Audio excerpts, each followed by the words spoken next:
ప్రియమైన సహోదరి సహోదరులకు ప్రభు పేరిట వందనాలు. అందరికీ ప్రైలాడ్. అందరూ బాగున్నారా? మీ అందరి గురించి ప్రార్థన చేస్తూ వస్తున్నాము. మీలో ఎవరైనా కొత్తగా ఛానల్ చూస్తున్నట్లయితే దయచేసి సబ్స్క్రైబ్ చేసుకోండి. అదేవిధంగా ఇతరులకు కూడా తెలియజేయండి.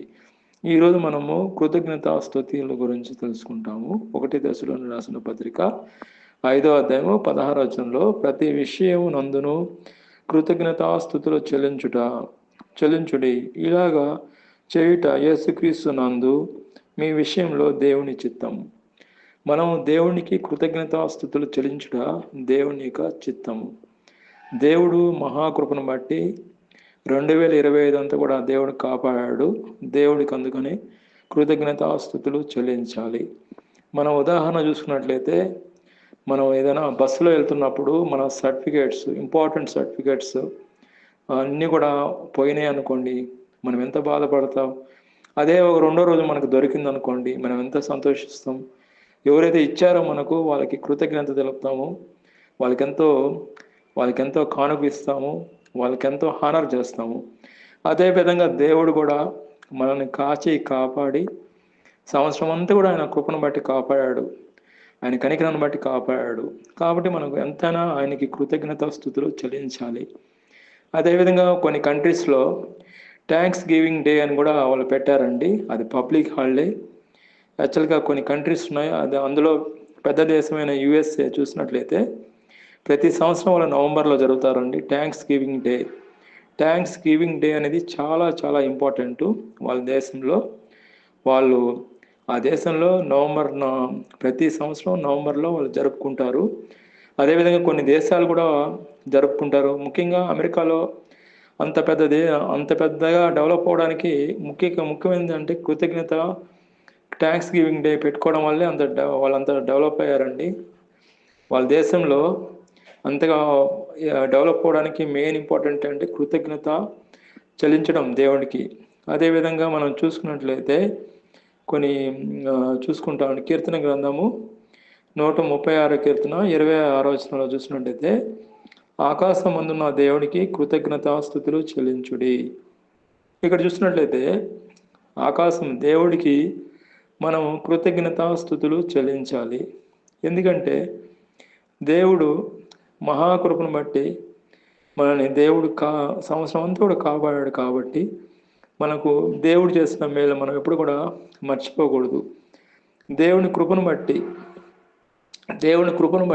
దేవుని యొక్క మహాకృపను బట్టి జనవరి 1 నుంచి 2025 నుంచి డిసెంబర్ ఈ రోజు వరకు 31 వరకు దేవుడు కాపాడాడు.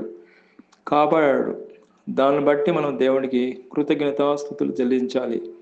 దేవుడిచ్చిన వసతిని బట్టి, దేవుడిచ్చిన గృహాన్ని బట్టి, దేవుడిచ్చిన కుటుంబాన్ని బట్టి, దేవుడిచ్చిన పిల్లలను బట్టి, దేవుడిచ్చిన ఆశీర్వాదాలను బట్టి, దేవుడిచ్చిన ఉద్యోగం బట్టి, దేవుడిచ్చిన ప్రతి సదుపాయాన్ని బట్టి మనం దేవునికి కృతజ్ఞతాస్తుతులు చెల్లించాలి. అందులో ముఖ్యంగా మనం చూసుకున్నట్లయితే గాలి ఎక్కడి నుంచి వస్తుందో ఎక్కడి నుంచి పోతుందో మనకు తెలియదు, కానీ ఆ దేవుడే మనకు ప్రసాదిస్తున్నాడు. గాలి లేకపోతే ఒక్క క్షణం కూడా మనం బతకలేం, ఒక్క క్షణం కూడా మనం ఉండలేం. కానీ దేవుని యొక్క మహాకృపను బట్టి మనం బతుకుతున్నాం. ఒకసారి చెరువు దగ్గరికి వెళ్ళినప్పుడు, చెరువులో చేపలు పట్టేవాళ్ళు ఉంటారు. వాళ్ళు చేపలను ఎట్లా గాలం వేసి పడతారో, గాలం వేసి పట్టిన తర్వాత వాళ్ళ నీళ్ళలో నుంచి ఒడ్డున వేయడం వల్ల చేపలు గిలగిలా కొట్టుకుంటాయండి. అది మన పరిస్థితి. మనం ఒక్క నిమిషం గాలి లేకపోతే మనం బతకలేం. ప్రపంచంలో కొన్ని కోట్ల మంది డిపెండ్ ఆన్ గాడ్, దేవుడి మీద డిపెండ్ అవుతున్నారు. గాలిని దేవుడు ఒక్క నిమిషం కూడా గాలి తీయడండి. గాలి తీస్తే ఏమవుద్ది? అందరు కూడా చేపలాగా చనిపోతారు. కానీ ఆయన ఎంతో కృపగల దేవుడు, ప్రేమగల దేవుడు కాబట్టి ఎవరికి గాలి ఒక్క నిమిషం కూడా తీయడైన గాలి అందరికి కూడా సమృద్ధిగా ఇస్తాడు. అదేవిధంగా ఉచితంగా నీరుని కూడా ఇస్తున్నాడు. మన నీరును, ఎండని ఇస్తున్నాడు. సమృద్ధిగా మనకు ఏది అవసరమో ఆయనకి ఇస్తున్నాడు. సంవత్సరం అంతా కూడా కాపాడాడు. కాబట్టి దేవుడికి మనం కృతజ్ఞతాస్తుతులు చెల్లించాలి. మనం చూసుకున్నట్లయితే మనం దేవుడు చేసిన మేలును మనం ఎప్పుడు కూడా మర్చిపోకూడదు. ఈ సమయంలో దేవుని కృపను బట్టే జనవరి 1 నుంచి ఈరోజు డిసెంబర్ 31 వరకు కాపాడాడు. దేవుడికి అంతనా కృతజ్ఞతాస్తుతులు మరొకసారి చెల్లిస్తున్నాను. అదేవిధంగా మనం వాక్యం చూస్తున్నట్లయితే దేవునికి కృతజ్ఞతాస్తుతులు చెల్లించడం అనేది చాలా చాలా ప్రాముఖ్యమైనది. చాలా చాలా ప్రాముఖ్యమైనది. చాలా చాలా ప్రాముఖ్యమైనది. ఎందుకు చెప్తున్నానంటే దేవుడికి కృతజ్ఞతాస్తుతులు చెల్లించడం అనేది ఇంపార్టెంటు. అదేవిధంగా మనం చూసుకున్నట్లయితే కీర్తన గ్రంథము 115వ అధ్యాయము 15వ వచనంలో భూ ఆకాశము సృజించిన యెహోవా చేత ఆశ్రయించబడిన వారా. ఇక్కడ చూసినట్లయితే ఆశీర్వాదం గురించి మనం చూసుకుంటాము. యెహోవా చేత ఆశ్రయించబడిన వారు ఉన్నారు చాలామంది. కొంతమంది దేవుడు ఆశ్రయించిన వారిని ఎంతోమంది ఉన్నారు. అబ్రహాన్ని దేవుడు ఆశ్రయించాడు. ఆయనకి అబ్రహాం 13వ అధ్యాయం 2వ వచనం చూసినట్లయితే ఆయనకున్న ఆస్తులు, బంగారం, ఆయనే గొప్పగా బహుధనవంతుడిగా ఆయన అయినట్టు చూస్తున్నాం. ఆయన అంతగా డెవలప్ అవడానికి ఏంటంటే యెహోవా చేత ఆశ్రయించబడిన వ్యక్తి అతను. అదేవిధంగా దేవుడు నిన్ను కూడా సంవత్సరం అంతా కూడా ఆశ్రయించాడు. దాన్ని బట్టి మనం కృతజ్ఞతాస్తుతులు చెల్లించాలి. అబ్రహాం దేవుడు, ఇస్సాకు దేవుడు, యాకోబు దేవుడు. ఆయన యాకోబుని దీవించాడు, యాకోబుని దీవించినట్లు, అబ్రహాం దీవించినట్లు మనల్ని కూడా దీవించాడు. దాన్ని బట్టి మనం దేవుడికి ఎల్లప్పుడూ కృతజ్ఞత స్తుతులు చెల్లించాలి. అదేవిధంగా ఆదికాండము 28వ అధ్యాయము 20వ వచనంలో చూసినట్లయితే అప్పుడు యాకోబు నేను అతని తిరిగి నా తండ్రి ఇంటికి క్షేమంగా వచ్చినట్లు దేవుడు నాకు తోడి ఉండి నేను వెలుచున్న ఈ మార్గంలో నన్ను కాపాడి. చూడండి, దేవుడు క్షేమం మనకు దేవుడే కాపాడుతున్నాడు. దేవుడే మనకు క్షేమం ఇస్తున్నాడు. మన కుటుంబానికి,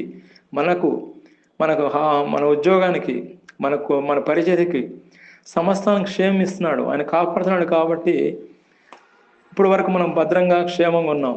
కాబట్టి ఆయన చేసిన మేళ్ళు మనమైతే ఎప్పుడు కూడా మర్చిపోకూడదు. దేవుడికి ఎల్లప్పుడు కూడా కృతజ్ఞతాస్తుతులు చెల్లించాలి. అదేవిధంగా కొన్ని వాక్యాలు మనం చూసుకున్నట్లయితే దేవుడు ఇచ్చిన ఆహారాన్ని బట్టి మనం కృతజ్ఞతాస్తుతులు చెల్లించాలండి. అది యోహాను సువార్త 6వ అధ్యాయం 9వ వచనంలో 5 రొట్టెలను చేపలని దేవుడు దీవించినట్లు మనం చూస్తున్నాము. 5,000 మందికి పట్టినట్టు మనం చూస్తున్నాము. మన జీవితంలో కూడా సంవత్సరం అంతా కూడా మన ఆహారాన్ని దేవుడు దీవించాడండి. సమృద్ధిగా దేవుడు దీవించాడు. అదేవిధంగా దేవుడు ఇచ్చిన ఆరోగ్యాన్ని బట్టి మనం కృతజ్ఞతాస్తుతులు చెల్లించాలి. మనం ఏదో ఆహారం తీసుకోవడం వల్ల మనం బలంగా ఉన్నామని కాదు, కానీ దేవుని యొక్క మహాకృప, మహాదయ. ఇర్మీయా గ్రంథము 30వ అధ్యాయము 17వ వచనంలో చూసుకున్నట్లయితే బి పార్ట్లో అయితే నేను నీకు ఆరోగ్యము కలుగు చేస్తును, నీ గాయములను మానిపేదాను అంటున్నాడు. ఇదే యెహోవా వాక్కు. దేవుడే మనకు ఆరోగ్యం ఇస్తాడండి. మన సొంత శక్తి దూరం, మన సొంత బలం దూరం కాదు, కానీ దేవుడిచ్చిన ఆరోగ్యం వల్లనే మనం క్షేమంగా ఉన్నాము, ఆరోగ్యంగా ఉన్నాం. అదేవిధంగా దేవుడు మనల్ని కాపాడుతూనే నిత్యము ఆయన కాపాడుతూనే ఉన్నాడండి. సమృద్ధిగా కాపాడుతున్నాడు. కాబట్టి మన సంవత్సరం అంతా కూడా దేవుడు కాపాడాడండి. రాకపోలేదు దేవుడు కాపాడాడు, ఉద్యోగంలో దేవుడు కాపాడాడు, కుటుంబాన్ని కాపాడాడు, పిల్లలను కాపాడాడు, పరిచర్యను కాపాడాడు. దేవుడు కాపాడాడు. కాబట్టి మనం దేవుడు చేసిన మేలును ఎన్నడూ మర్చిపోకూడదు. కానీ దేవుడు ఆ జనవరి 1 నుంచి అదేవిధంగా డిసెంబర్ 31 వరకు, ఈ రోజు వరకు 2020 సంవత్సరం అంతా కూడా కాపాడాడు. దానికి దేవుడికి కృతజ్ఞతాస్తుతులు చెల్లిస్తూ, అదేవిధంగా దేవుడు చేసిన మేలు మరొకసారి ఆయనకి కృతజ్ఞత తెలుపుతూ, దేవుడికి వందనాలు తెలుపుతూ, స్తుతులు తెలుపుతూ ఈ ఒక వాక్యాన్ని తోడు ముగిస్తున్నాను. అదేవిధంగా ప్రార్థన చేస్తున్నాను. దయచేసి అందరూ కూడా తలలో ఉంచండి. ప్రియమైన మా పరలోక తండ్రి, యేసుక్రీస్తు ప్రభు పరిశుద్ధ నామమును బట్టి మీ సన్నిధికి వస్తున్నాం దేవా. నాయన సంవత్సరం అంతా కూడా కాపాడారు ప్రభా.